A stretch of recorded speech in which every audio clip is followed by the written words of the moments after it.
ஆத்ம வணக்கம். அன்பே சிவம், மனமே குரு. வணக்கம் சாமி. வணக்கம்மா.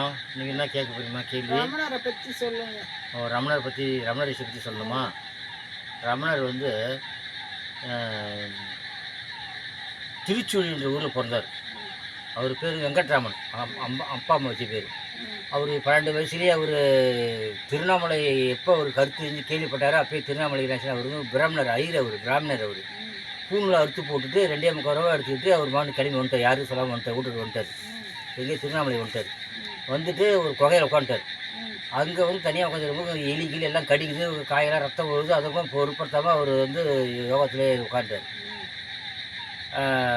சேஷாத்திரி சுவாமி இருந்தார். சேஷாத்திரி அவர் வந்து தான் அவர் வெளியே கொண்டாந்து அவரை வந்து அவருக்கு உபதேசம் கொடுத்து அவரை வந்து ஒரு ஆளாக்கி 2 பேர் ஒன்றாவே இருப்பாங்க. இவர் பார்த்து அவர் பார்த்ததில்ல, அவர் பார்த்து இவர் பார்க்க முடியாது, ஒரே மாதிரி இருப்பாங்க.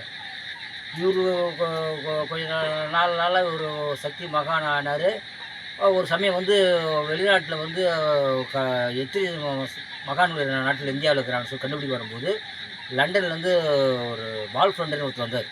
வந்து எல்லாரும் ஆராய்ச்சி பண்ணுறாரு. ஆராய்ச்சி பண்ண ரமண ரிஷி வந்து பார்க்கும்போது அவர் கண்ணால் பார்த்தோன்னே அப்பால் பறந்து போகிறார். அந்த அளவுக்கு சக்தி அவர் வந்து போச்சு. கண்ணால் தீட்சை கொடுப்பார் ரமணர். அப்புறம் அவர் சக்தி தெரிஞ்சவொடனே அப்புறம் அவரை பற்றி லண்டன்லாம் பரப்ப ஆரம்பித்தார். ரமணர் விஜயன்ற பத்திரிகையை நிறுவனம் பண்ணி அது ஒரு விளம்பரம் பண்ணி ஆங்கில பத்திரிகை மூலமாக அவங்க நாட்டில் பேர் உண்டாச்சு. அவர் வந்து 74 வயசில் அவர் முக்தி அடைஞ்சிட்டார். இரவு நேரத்தில் அவர் தலை வழியாக போகுது அவர் ஆன்மா. எல்லோரும் மக்களே பார்க்குறாங்க. இரவு 8 மணிக்கு எல்லாம் பார்க்குறாங்க. நோயப்பட்டு தான் அவர் இறந்தார். புற்றுநோய் வந்து தான் அவர் இறந்தார். அந்த அளவுக்கு அவர் சுருக்கமாக சொன்னோம் அவனுக்கு அன்பே சிவம்.